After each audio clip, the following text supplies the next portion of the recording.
Hi, my name is Joanne McLaughlin. I'm a real estate agent with Coldwell Banker here in Maryland. And today I want to go through and I want to talk about the process of buying a home from the moment or from the point you fall in love with that house to the point where you're settled in and you have your key in hand and the property is finally yours. What does it entail? Now, so the main player in this scenario would be the buyer, and I'm going to be discussing this from the buyer's point of view or from the buyer's perspective, because the idea for this video or for this topic is to demystify the process for you, the buyer.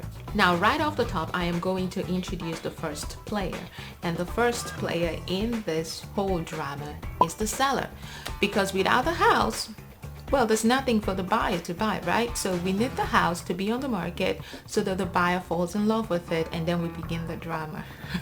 All right, so first of all, we have the seller who puts the property on the market, with the aid or the help of their listing agent. Is that the only scenario? No. Sometimes you have the scenario where it's a for sale by owner, and a for sale by owner simply means that the seller is selling the property without working with an agent. Now, that is not the standard, and I'm not going to be looking at that, because if I go by that, then I am eliminating the seller's agent, and why would I want to do that? So the next player in this would be the listing agent or the selling agent or the seller agent. Now, the seller's agent at all times represents the seller. Now, because this video isn't talking about the seller or the seller's agent, I am not going to dwell on that. I am going to move on to the very next player, and I consider this player the most important in this mix, and that's you, the buyer. And why are you most important in this mix? Well, no matter how perfect or how beautiful a property is on the market or how best it is marketed, if we don't have a buyer, then it's just going to be a lovely house or a lovely home sitting on the market and waiting for its owner, who happens to be you, the buyer. So yes, you are very important role player. Yay! Okay, so we have the buyer. Now, the buyer's agent essentially helps the buyer go through that process from start to finish, letting you know or guiding you through the process and eliminating the stress, making sure that your interest at all time is protected and you ultimately achieve the goal that you want for yourself, and that everything is done right. And the reason I went on to the buyer's agent without talking about the pre-approval or the mortgage company is because, yes, you need that representation to begin with. However, if you already have a relationship with a mortgage company, then definitely get yourself pre-approved before you meet your real estate agent. But either way. So before I lose track of the whole drama that I am putting together, here the next person you want in this mix is the loan officer, who also represents the mortgage company. Again, why do you think or why do you feel your real estate agent would always advise you to get yourself pre-approved earlier in the process than later? Well, there are so many reasons. Other than the fact that it makes you a ready and prepared buyer, it also makes it so that you know exactly how much you're qualified for. It takes away the guesswork out of it, so you're 100% sure. So if you're not just a curious buyer, if you're actually ready to buy a home, then there is no reason for you to shy away getting a pre-approval from your mortgage company. Of course, there's another option. If you're not buying that house, through a mortgage company, then you definitely absolutely don't need a mortgage company at that point, or neither do you need to get yourself pre-approved.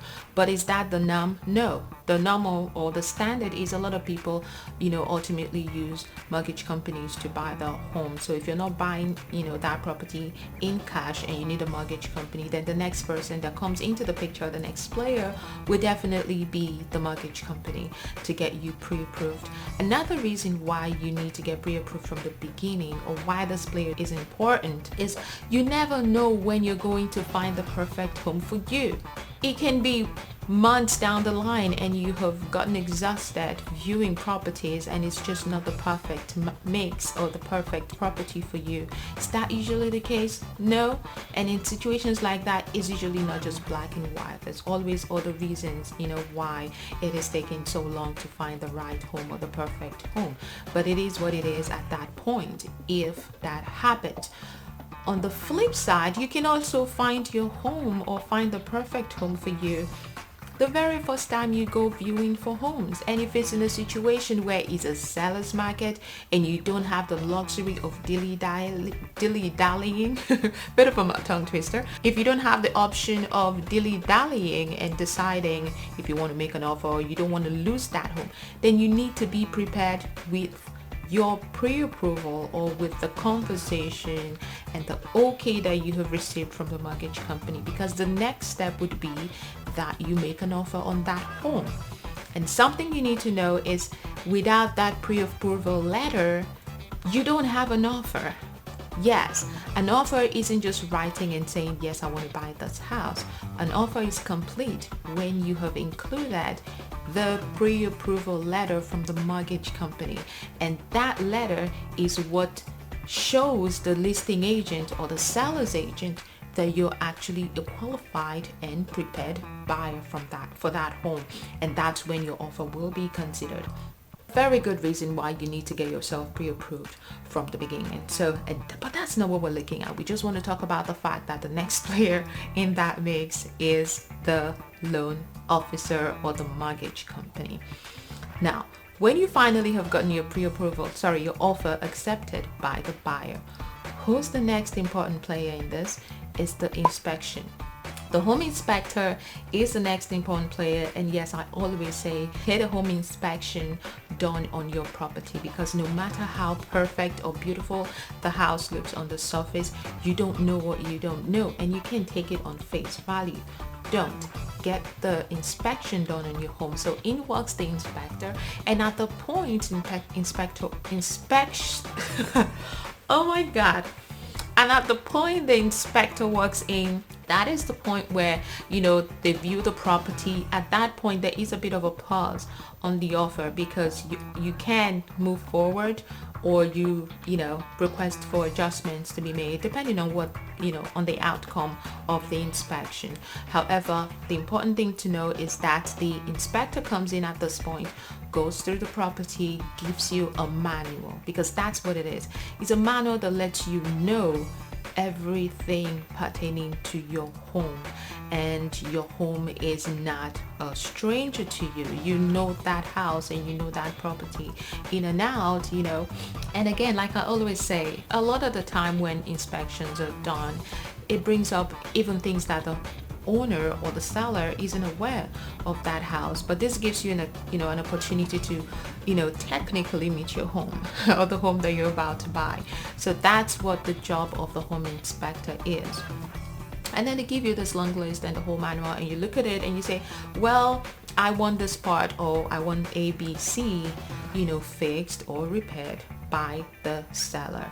And at that point you guys do a back and forth and you agree and you move forward. Now, just as you have inspected this house and you have seen that the house is good, your lender or the mortgage company also needs to validate that the property itself is valued at the amount that is listed for, and that is what the appraisal does. So your mortgage company sends in the appraiser to be done or to be had on the house, and at the end of the day, it can either be a yay or a nay. It can be yes, this property is valued at the amount it was listed for, or no, maybe it doesn't value or isn't, it shouldn't be sold at that rate. And at that point, the seller now decides, no, I think my house is worth exactly what I listed it for, and I am not going to take what was appraised. And at that point, the parties go their separate ways. If the seller or if the buyer, it gets a little, that is not the typical scenario, so we're not going to be looking at that unless we want to dwell on that as a different topic. So again, what we will talk about in this topic is the fact that the appraiser comes into the picture to value that property for the bank, the mortgage company, and let the mortgage company know that this property is valued at that price that it was listed for. Now, who is the next important player in this whole mix? Is the title company, and that is the boring part but the most important part as well, because that is where the property gets transferred from the seller to you, the buyer. That is actually the process of getting all the papers and all the paperwork and all the title and everything from the seller's name to you. And that is typically why the settlement days takes a while before it's done. So you never buy a property today and it's being handed over to you the very next day. There are paperwork, there are processes that are involved, and all of that is done, by the title company. And on the day of settlement, you sit down and you have a lot of papers in front of you that you have to sign, and signing all that, and you appending your signature and going through that process essentially completes the home buying process. And in most cases, that is the day you get your key to the house. Now, is there any other aspect that you need to look at? Yes, of course, it's usually the final walkthrough. The final walkthrough is just before the settlement date, and the reason you want to do the final walkthrough is just as you've come and you've seen the house before and you've fallen in love with it, and you've done the inspection, and the inspection process has highlighted and everything is a book. Before you actually take ownership of that house, the final walkthrough is just for you to see that yes, everything is exactly the same position as it was when you wanted to buy the house, or when you decided to buy the house. And in cases where there are things to be fixed or repairs to be done in that house, the final walkthrough is also what lets you what gives you the opportunity to see that yes, these things have been fixed, or this XYZ has been done. So that's the other process. Now, is this always the to Z steps involved? Yes. Are there other little nuances that comes in play as the process goes? Definitely, but it depends on the property itself, and it's on a case by case, and we deal with that as it comes. However, this is pretty much in an ideal scenario the parties involved in your home buying process. Now, the next time you meet or you get in a transaction and you hear the word appraiser, then you know what's going to be happening. You know who needs the appraisal done. You know the purpose. And when you hear of a title company, you know when in the process. It's usually at the very end. You know who that is. You know what is involved. You know what is expected of you. And there you go. Now you know what is involved, or the process that we have to go through, or that you need to go through when buying your home. I hope this video has helped you demystify that process, and now you know, like a pro. If you have any questions or anything you want me to clarify, please feel free and make a comment or send me an email. Always happy to provide you with information. Again, my name is Joanne McLaughlin. I'm a real estate agent with Coldwell Banker here in Maryland. And if you haven't already subscribed to my channel, please go right ahead and subscribe, and also like the video. Tell me things that you want me to probably have talked about that I didn't. It does encourage me to make more videos. That's all I have for today, and I hope this has been very insightful.